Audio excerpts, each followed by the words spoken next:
Today's Christmas story takes a dark and hilarious turn after one child's visit with a mall Santa. Welcome to Sketch My Story. I'm Mary. This is A-Train. Today's guest is Chris Davis, and this is his story. Yeah, let's get it. Let's go. Yes. So how old were you when you realized that Santa Claus is not real? I was around 6 when I decided logically that it wasn't possible. And I came home from school, wherever I was, and my mom got home from work, and I just announced to her that I realized that Santa is a fiction and we don't need to do it anymore.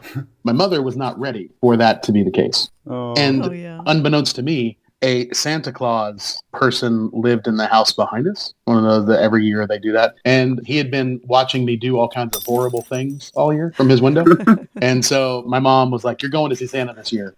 And so she took me to the mall, and he, for the next 10 minutes, outlined all of the terrible things I had been doing my mom didn't know about. And I believed in Santa for the next 2-3 years. And there was a lot of fear involved in that because, I mean, what the hell? That's a capital H.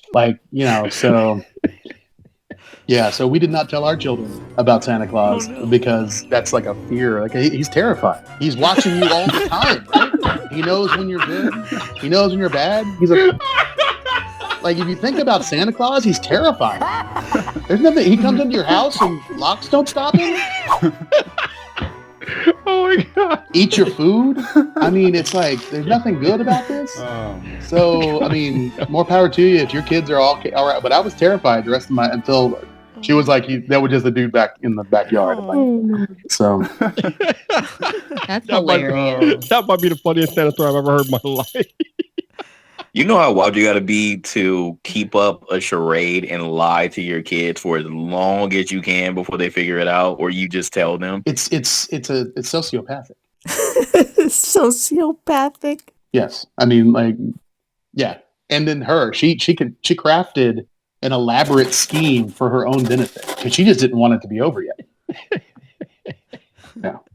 I mean, isn't that like the elf on the shelf, though? I mean, parents just being schemy and lying just to keep their kids under control. Yeah.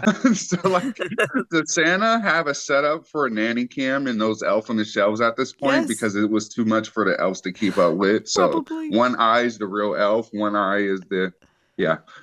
Sorry, that's my mind. Yeah, no, and whether it's a magical camera or not, it is a little bit of a creepy idea because it's like, who's watching me? Right. Or the tooth fairy. Oh God, that's terrifying. Does she eat the teeth? What is going on? Like, she leaves you money. What does she do with the teeth? All of those things are terrifying if you go the Easter Bunny. Okay, the Easter Bunny is too. These little suck. Yeah, and there's nothing more terrifying than an Easter Bunny costume because the Santa costume, that's like, oh my gosh, it's Santa and he looks so adorable and jolly. But there's no way you can make a human Easter Bunny costume not look terrifying. Yeah, they usually look like they've been dragged through the mud and behind a tractor for a few days first. No matter how clean it is, it just looks kind of raggedy, the Easter Bunny outfits. Sorry, gotta say it. Yeah, no, totally. Like they've been walking the streets of Hollywood Boulevard for a little too long. See, there you go. Oh, Lord. Wow, Chris, thank you so much for that. Hey, and if any of you have a funny true story from your life, get in touch with me. Maybe you can be the next animated story on Sketch My Story. And if you loved A-Train as much as I loved having him as a co-host, go check him out on the Elliott Family of 7. Yes, he has 5 kids because his kids are all sorts of funny as they go shopping and trying out new foods and just sharing their crazy adventures. Yeah. And if you like all things tech and phones and you love Viper's energy, check him out on Twitter. Thanks, Viper.